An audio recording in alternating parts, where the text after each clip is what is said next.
नमस्कार, किसान समाचार में आप सभी का स्वागत है। सबसे पहले मुख्य समाचार। वित्त मंत्री निर्मला सीतारमण की अध्यक्षता में शनिवार को नई दिल्ली में जीएसटी परिषद की हुई 48वीं बैठक। पेट्रोल में मिलाए जाने वाले इथेनॉल पर कर 18% से घटाकर 5% करने का किया फैसला। जैव ईंधन को मिलेगा बढ़ावा। कच्चे तेल की आयात पर निर्भरता होगी कम। विदेशी मुद्रा की भी होगी बचत। परिषद ने दालों की भूसी पर कर की दर 5% से घटाकर 0 करने का भी किया फैसला।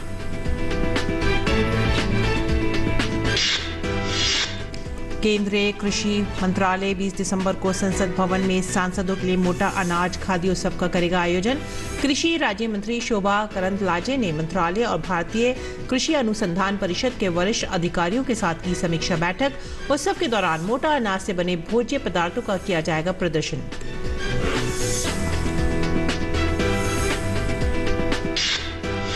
असम के मुख्यमंत्री डॉक्टर हेमंत बिस्वा शर्मा ने 7वें असम अंतर्राष्ट्रीय कृषि बागवानी शो का किया उद्घाटन।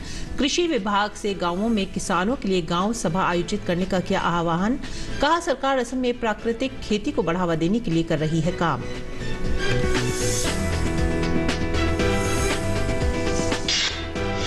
मध्य प्रदेश के मुख्यमंत्री शिवराज सिंह चौहान की अध्यक्षता में हुई नर्मदा नियंत्रण मंडल की 76वीं बैठक। कहा, किसानों के लिए सिंचाई सुविधाओं में नहीं होगी कमी। सिंचाई परियोजनाओं को समय पर किया जाएगा पूरा।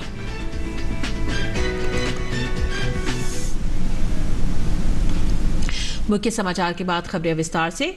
वस्तु और सेवा कर जीएसटी परिषद ने पेट्रोल में मिलाए जाने वाले इथेनॉल पर कर की दर 18% से घटाकर 5% करने का फैसला किया है। इससे जैव ईंधन को बढ़ावा मिलेगा और कच्चे तेल की आयात पर निर्भरता कम होने से विदेशी मुद्रा की बचत होगी। वित्त मंत्री निर्मला सीतारमण की अध्यक्षता में शनिवार को नई दिल्ली में जीएसटी परिषद की 48वीं बैठक में ये निर्णय लिया गया। परिषद ने दालों की भूसी पर कर की दर 5% से घटाकर 0 करने का भी फैसला किया है। जीएसटी परिषद ने अनुपालन में की जा रही कुछ गड़बड़ियों को अपराध की श्रेणी से बाहर रखने पर भी सहमति व्यक्त की है। फर्जी चालानों को छोड़कर अभियोजन शुरू करने के लिए न्यूनतम सीमा को 1 करोड़ से बढ़ाकर 2 करोड़ रुपए कर दिया गया है। परिषद की बैठक के बाद मीडिया को जानकारी देते हुए वित्त मंत्री सीतारमण ने कहा कि बैठक में तंबाकू और गुटखे पर कराधान के बारे में चर्चा नहीं हो सकी। वस्तु और सेवा कर न्यायाधिकरण के गठन पर भी चर्चा नहीं हो पाई। और केंद्रीय कृषि मंत्रालय 2023 को अंतर्राष्ट्रीय मोटा अनाज वर्ष घोषित करने के अवसर पर आगामी 20 दिसंबर को संसद भवन में सांसदों के लिए मोटा अनाज खाद्य उत्सव का आयोजन करेगा। कृषि राज्य मंत्री शोभा करंदलाजे ने इस संबंध में मंत्रालय और भारतीय कृषि अनुसंधान परिषद के वरिष्ठ अधिकारियों के साथ एक समीक्षा बैठक की। मोटा अनाज खाद्य उत्सव के दौरान मोटा अनाज से बने भोज्य पदार्थों का प्रदर्शन किया जाएगा। ये भोज्य पदार्थ सांसदों को भी परोसे जाएंगे। हाल में संयुक्त राष्ट्र में खाद्य कृषि संगठन ने इटली के रोम में अंतर्राष्ट्रीय मोटा अनाज वर्ष 2023 के आरंभ होने का समारोह आयोजित किया था। संयुक्त राष्ट्र महासभा ने प्रधानमंत्री नरेंद्र मोदी के वर्ष 2023 को अंतर्राष्ट्रीय मोटा अनाज वर्ष घोषित करने का प्रस्ताव स्वीकार किया है। 130 से ज्यादा देशों में मोटा अनाज की खेती की जाती है और 50 करोड़ से अधिक लोगों का ये परंपरागत भोजन है।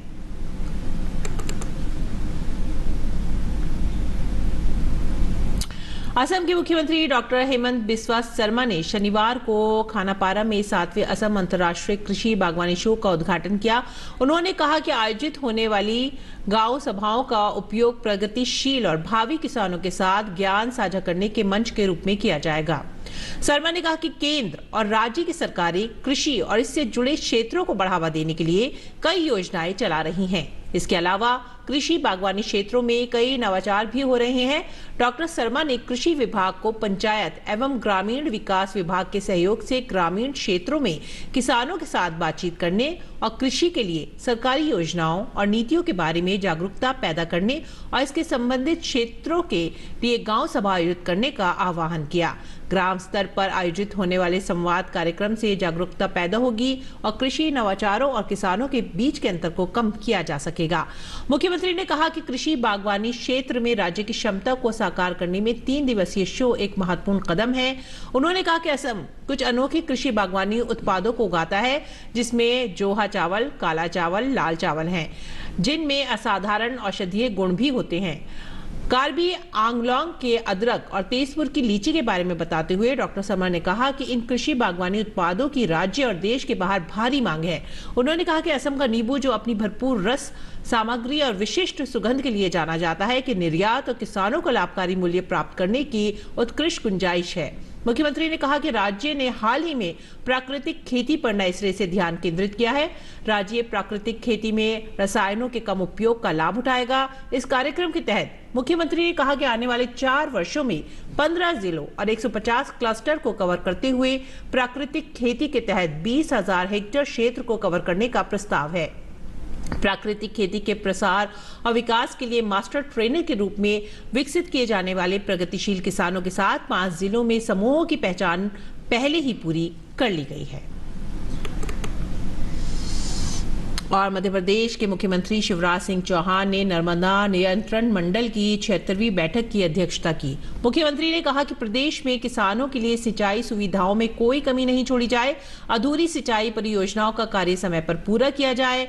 उन्होंने पिछली बैठक 14 अक्टूबर 2022 के पालन प्रतिवेदन पर चर्चा की, साथ ही विभिन्न कार्यों की निविदा संबंधी चर्चा कर उन्हें समय पर पूरा कराने के निर्देश दिए।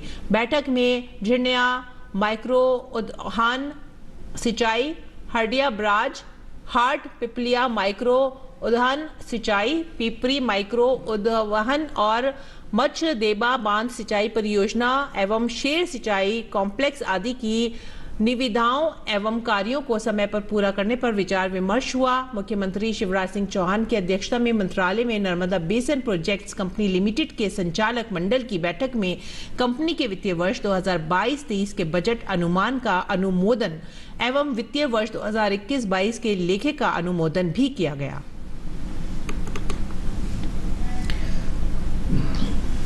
आगे बढ़ेंगे अगली खबर की तरफ। देश में जैविक खेती को बढ़ावा देने के लिए केंद्र सरकार लगातार काम कर रही है। भारत में जैविक मैन के नाम से विख्यात पूर्व सांसद और आर.के. सिन्हा इस दिशा में बीते 5 दशक से काम कर रहे हैं। जैविक खेती से भारत कृषि क्षेत्र में कैसे बनेगा आत्मनिर्भर, इस विषय पर हमारे संवाददाता ओपी यादव ने बात की देश में प्राकृतिक कृषि के प्रणेता आर.के. सिन्हा से। भारत सरकार देश में प्राकृतिक कृषि को बढ़ावा देने के साथ साथ परंपरागत कृषि पद्धतियों को आगे बढ़ाने के लिए लगातार काम कर रही है और इसी सरकार की संकल्पना को कई ऐसे लोग हैं जो निजी तौर पर भी आगे बढ़ा रहे हैं। अभी हमारे साथ आर.के. सिन्हा हैं। ऑर्गेनिक मैन के नाम से न केवल देश बल्कि दुनिया भर में विख्यात भी हैं और इन्होंने कई तरह के प्राकृतिक कृषि और जैविक खेती को लेकर नवाचार किए हैं। आइए बात करते हैं सिन्हा जी से, किस तरह भविष्य में भारत की कृषि की तस्वीर बदलेगी प्राकृतिक, जैविक और ऑर्गेनिक के जरिए। सर, अगर बात करें प्रधानमंत्री जी की जो संकल्पना है प्राकृतिक खेती को बढ़ावा देना, गोधन पंचगव्य को महत्व देना और भविष्य में भारत की जो सांस्कृतिक धरोहर है कृषि से संबंध उसको आगे बढ़ाना, तो किस तरह देखते हैं? नहीं, ये बिल्कुल सही है, क्योंकि जो देश की धरती जो है बहुत तेजी से बंजर होती जा रही है और जितने प्रकार की बीमारियां हैं जो आपने नहीं सुने हुए नाम, चाहे वो डायबिटीज़ है, ब्लड प्रेशर है, हार्ट से संबंधित बीमारियां हैं, दिमाग से संबंधित बीमारियां हैं, कैंसर है, किडनी फेलियर है, लीवर फेलियर है, ये सारा जो है ये खान पान की वजह से हो रहा है। और खान पान में प्रदूषण पैदा कर रहा है रासायनिक खाद और रासायनिक कीटनाशक। तो हमको वापस जाना पड़ेगा। गाय रखो, बछड़े अगर मान लीजिए आप बैलगाड़ी नहीं चलाते हो तो भी उनके गौमूत्र और गोबर से ही आप इतना उर्वरक और कीटनाशक बना लोगे कि आपकी खेती समृद्ध रहेगी, आपको कोई दिक्कत नहीं होगा।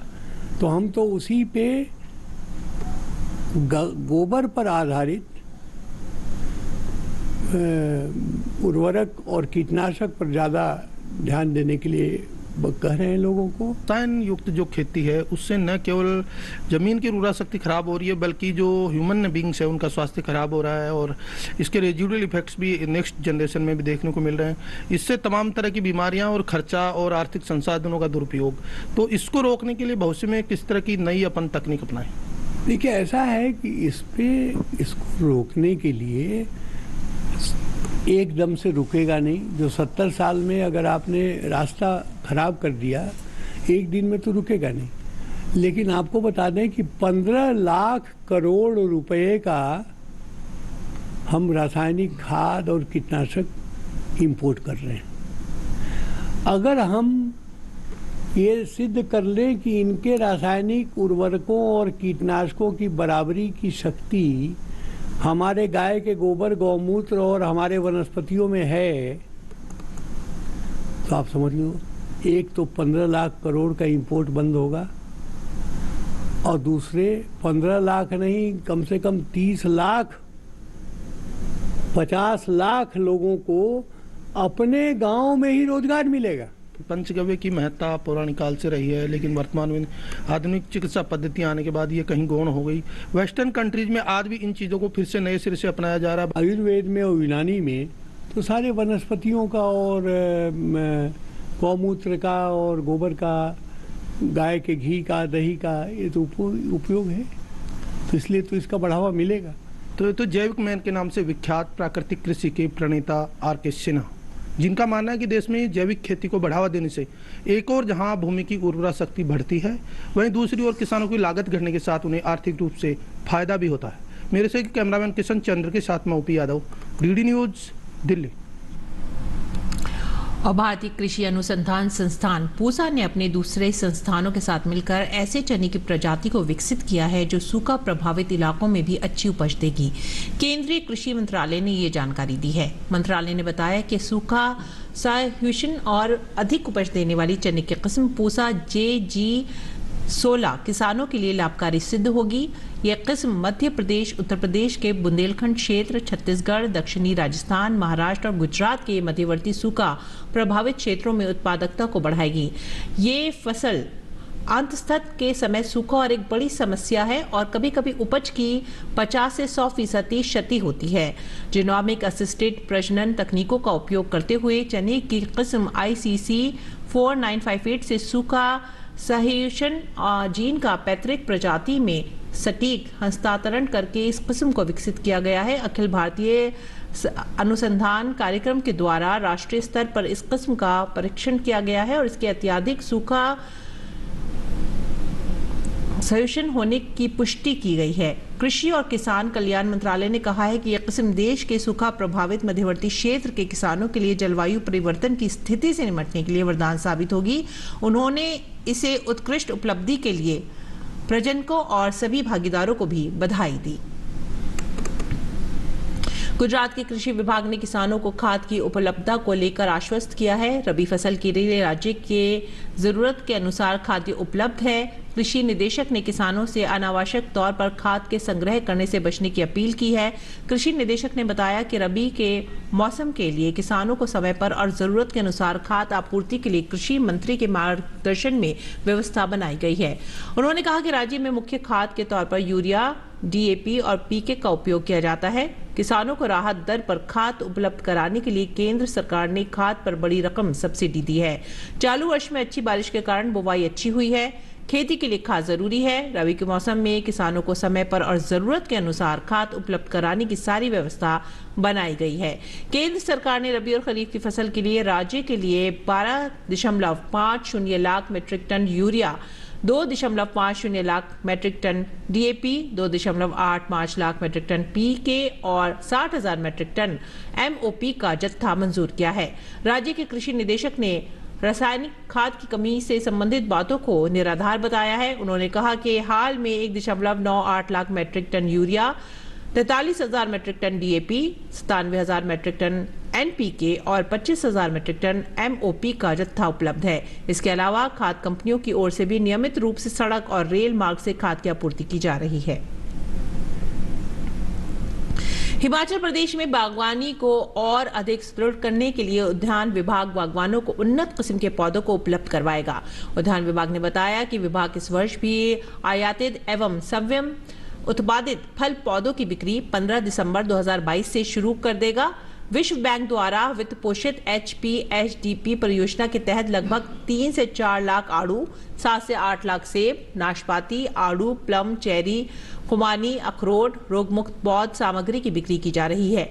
उन्होंने कहा कि पौध वितरण पहले आओ पहले पाओ के आधार पर किया जाएगा। हालांकि पहली वरीयता उन क्लस्टर किसानों को दी जाएगी जिन्होंने पहले ही अपने संबंधित विकासखंड अधिकारियों के समक्ष अपनी मांग रखी है और विश्व बैंक द्वारा उन्हें वित्त पोषित HPHD परियोजना में शामिल किया गया है।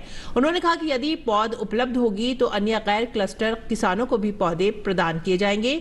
पौध उचित पैकिंग के पश्चात किसानों के घर द्वार पर उपलब्ध करवाई जाएगी। बिक्री दर का विवरण विभागीय वेबसाइट पर उपलब्ध है। विभिन्न स्वयं उत्पादित एवं आयातित रूट स्टॉक पर सेब, नाशपाती, आड़ू पौध की बिक्री दर 400 रुपए प्रति पौध निर्धारित की गई है, जबकि विभाग द्वारा सेब, चेरी, नाशपाती, प्लम, आड़ू, अखरोट, ग्राफ्टेड पौधे 150 रुपए प्रति पौध बेचे जाएंगे, जबकि सेब के क्लोनल रूट स्टॉक 100 रुपए प्रति पौध की दर से बेचे जाएंगे। छत्तीसगढ़ में किसानों से समर्थन मूल्य पर धान खरीद का आंकड़ा अनुमानित लक्ष्य 110 लाख मीट्रिक टन की ओर निरंतर बढ़ता जा रहा है। धान खरीद महाअभियान के तहत अब तक 49,27,000 मीट्रिक टन धान का उपार्जन हो चुका है, जिसके एवज में राज्य के 12,70,000 किसानों को 10,133 करोड़ रुपए का भुगतान बैंक लिंकिंग व्यवस्था के तहत किया गया है। पिछले वर्ष धान खरीद के साथ साथ कस्टम मिलिंग का कार्य सुचारू रूप से संपन्न हुआ था। किसानों को धान विक्रय में सहूलियत एवं मिलर्स के धान उठाव के लिए बारदाने की भी बेहतर व्यवस्था के कारण सफलतापूर्वक धान की खरीद एवं कस्टम मिलिंग हुई थी। पिछले वर्ष की तरह इस वर्ष भी धान खरीदी के साथ साथ कस्टम मिलिंग के लिए निरंतर धान का उठाव जारी है। अब तक 37,43,000 मीट्रिक टन धान के उठाव के लिए DO जारी किया गया है, जिसके एवज में मिलर्स द्वारा 28,98,000 मीट्रिक टन धान का उठाव किया जा चुका है। खाद्य विभाग के सचिव टोपेश्वर वर्मा ने बताया कि राज्य सरकार द्वारा किसानों से समर्थन मूल्य पर धान खरीदने के लिए सामान्य टोकन के साथ ही ऑनलाइन टोकन जारी करने की व्यवस्था भी की गई है, जिसके चलते किसानों को सहूलियत होने लगी है। बड़ी संख्या में किसान टोकन तुनहर हाथ ऐप के माध्यम से धान बेचने के लिए अपनी मर्जी के मुताबिक तिथि का चयन कर रहे हैं। उन्होंने बताया कि इस साल राज्य में 25.92 लाख किसानों का पंजीयन हुआ है, जिसमें लगभग 2.26 लाख नए किसान भी शामिल हैं। जांजगीर के नेला क्षेत्र के पाली के एग्रीकल्चर छात्र अभिषेक पाल ने एक मिसाल कायम की है। वो कृषि में पढ़ाई के साथ केले की खेती करके हर साल लाखों रुपए की बचत कर रहे हैं। अभिषेक के प्रयासों की कृषि वैज्ञानिक और स्थानीय जनप्रतिनिधियों ने भी बेहद तारीफ की है। अभिषेक पाल अपने गांव में 1 एकड़ जमीन में केले की खेती कर रहे हैं। दरअसल कोरोना काल में जब ऑनलाइन पढ़ाई हो रही थी, तब अभिषेक ने कुछ अलग करने की ठानी और परिवार की आय बढ़ाने के उपायों के बारे में सोचा। फिर किया था, घर पर रहकर पढ़ाई के साथ साथ केले की खेती की शुरुआत की। अभिषेक की कोशिश रंग लाई और पिछले 3 साल में केले की खेती से अभिषेक को लाखों की आय हुई है। खाली जमीन पड़ा था और एग्रीकल्चर के छात्र होते हुए मेरे को लगा कि यहाँ पास कुछ करना चाहिए बोल के, और लॉकडाउन का भी समय था, सभी लोग घर में थे, ऑनलाइन क्लासेस था, तो मैं सोचा कि घर पे बैठकर कुछ किया जाए। तो अब इसी में का निकाला कि कौन सा फसल अच्छा होगा, तो इसमें से मेरे को लगा केला अच्छा है। इधर का फसल सबका होता है बट केला का कम होता है इधर, तो मैं किया केला ही का फसल कर लेना चाहिए बोल के, तो वैसे मन पे आया और किया और रिजल्ट भी बहुत अच्छा है सर, तो इसी को करना चाह रहा हूँ और आगे भी। अब अभिषेक केले की खेती का रकबा बढ़ाकर इसे और विस्तार देना चाहते हैं और इसके लिए युवाओं को अपने साथ जोड़ रहे हैं।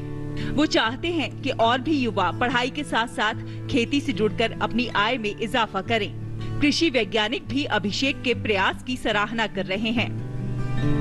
अभिषेक एग्रीकल्चर कॉलेज रायगढ़ में पढ़ रहा है, 4th ईयर का छात्र है और संपर्क में है वो, और कंटिन्यू बहुत अच्छा काम कर रहा है कि वो एग्रीकल्चर पढ़ाई के साथ साथ अपने घर की मदद से उसने केले की जो खेती की हुई है ये अच्छी प्रॉफिटेबल है। कुछ फसल ऐसी हैं जैसे पपीता, केला, इसमें अर्निंग 6 महीने 8 महीने में आना चालू हो जाती है, और इसी तारतम्य में अभिषेक ने जो काम किया है निश्चित तौर पे सराहनीय है। बहुत अच्छा है, दूसरे नौयुवा को अच्छा सीख मिलेगा इससे, और ये ज़्यादा से ज़्यादा नौयुवा किसको करे, और इससे बहुत अच्छा बेनिफिट है। देख रहे हैं हम लोग, आप लोग भी देख रहे हो, बहुत अच्छा इसका वो है फ़ायदा है, और काफ़ी अच्छा से किए हुए हैं खेती को केले का, पिछले 2-2.5 साल से। गांव के कई युवा जहां पढ़ाई करके नौकरी के लिए शहरों का रुख करते हैं, तो वहीं अभिषेक पाल युवाओं को आर्थिक सशक्तिकरण की एक नई राह दिखा रहे हैं। Bureau report, DD news. और आइए बात करेंगे मंडी भाव की। देखते हैं क्या रहा देश भर की मंडियों में भाव।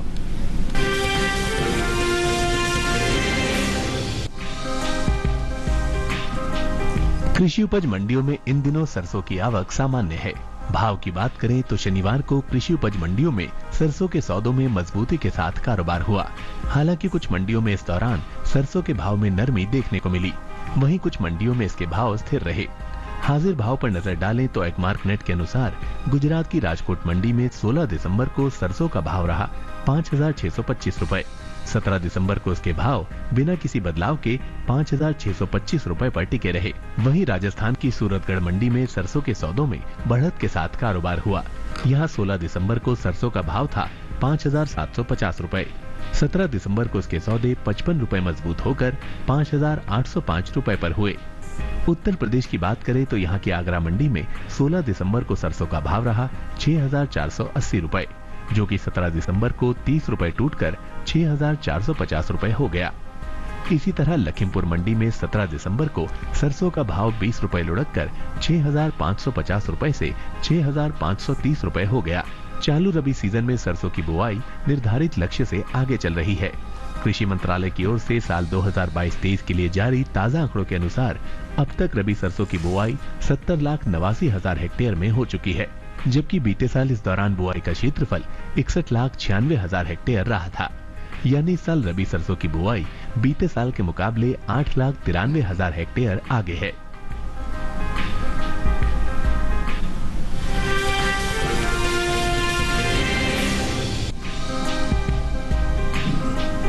शनिवार को राजस्थान की जयपुर मंडी और उत्तर प्रदेश की हाथरस मंडी में बाजरे के सौदे मजबूती के साथ हुए। वहीं आगरा और राजकोट मंडी में बाजरे की खरीद स्थिर भाव पर हुई। इसके हाजिर भाव पर नजर डालें तो मंडियों में बाजरे के भाव कुछ इस तरह रहे। गुजरात की राजकोट मंडी में बाजरे का कारोबार बिना किसी फेरबदल के साथ हुआ। यहाँ 16 और 17 दिसंबर को बाजरे का भाव 1,750 रुपए पर टिका रहा। राजस्थान की जयपुर मंडी में 16 दिसंबर को बाजरे का भाव रहा 2,020 रुपए, जो कि 17 दिसंबर को 68 रुपए की बढ़त के बाद 2,088 रुपए हो गया। इसी तरह उत्तर प्रदेश की हाथरस मंडी में भी बाजरे की खरीद मजबूती के साथ हुई। यहाँ 16 दिसंबर को बाजरे का भाव रहा 2,340 रुपए, जो कि 17 दिसंबर को 10 रुपए की तेजी के बाद 2,350 रुपए हो गया। वहीं राज्य की ही आगरा मंडी में दोनों दिन यानी 16 और 17 दिसंबर को बाजरा बिना किसी उतार चढ़ाव के 2,350 रुपए पर बिका। मोटे अनाज में शामिल रबी बाजरे की बुआई बीते साल से पीछे चल रही है। कृषि मंत्रालय की ओर से साल 2022-23 के लिए जारी ताजा आंकड़ों के अनुसार अब तक रबी बाजरे की बुआई 12,000 हेक्टेयर में हो चुकी है, जबकि बीते साल इस दौरान बुआई का क्षेत्रफल 13,000 हेक्टेयर रहा था। यानी इस साल रबी बाजरे की बुआई बीते साल के मुकाबले 1,000 हेक्टेयर पीछे है।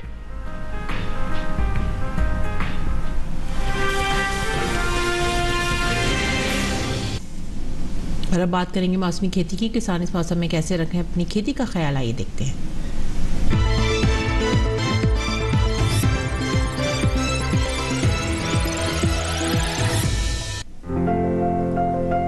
गुजरात के किसान चने की अच्छी पैदावार के लिए इसे खरपतवार से मुक्त रखें। गुजरात में बैंगन और आम में फल चूसक कीट दिखाई दे तो ऐसे पौधों को उखाड़कर जला दें। साथ ही रोग अधिक हो तो इसकी रोकथाम के लिए नीम आधारित कीटनाशकों का इस्तेमाल करें। गुजरात में टमाटर में लीफ कर्ल वायरस की रोकथाम के लिए ऐसे पौधों को हटा दें। साथ ही टमाटर में सफेद मक्खी को नियंत्रित करने के लिए नीम आधारित कीटनाशकों का छिड़काव कर लें। गुजरात में स्ट्रॉबेरी में धान की पराली से परवाल लगा दें। साथ ही इसकी आवश्यकता अनुसार सिंचाई करते रहें। गुजरात के गन्ना किसान बेसल खुराक के रूप में गन्ने में सिंगल सुपर फॉस्फेट का प्रयोग करें।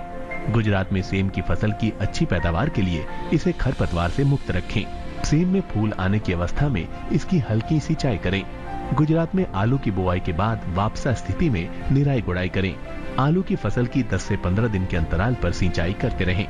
महाराष्ट्र में 4 से 6 सप्ताह पुराने बैंगन और मिर्च के पौधों की रोपाई जारी रखें। महाराष्ट्र के सिंधुदुर्ग जिले में सुरु गन्ने की बुआई जारी रखें।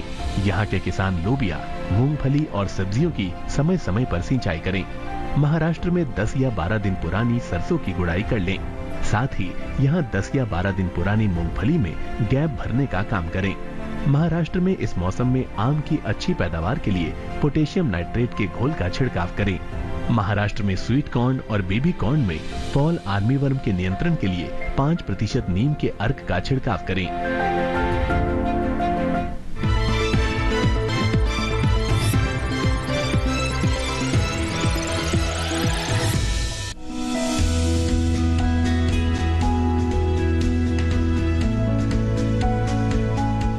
टमाटर के लिए जीवांश वाली बलुई दोमट और दोमट मिट्टी इसके लिए ज्यादा उपयुक्त होती है।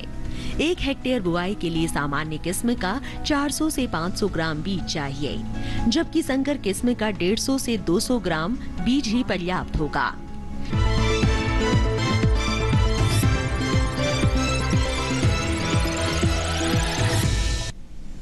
और आइए अब देखते हैं कुछ और खबरें खास खबर में। प्रधानमंत्री नरेंद्र मोदी ने मेघालय के अपने दौरे पर पूर्वोत्तर में कनेक्टिविटी को बढ़ावा देने के लिए कई सड़क परियोजनाओं का किया उद्घाटन और शिलान्यास। IIM शिलांग के नए परिसर सहित कई विकास परियोजनाओं की भी की शुरुआत।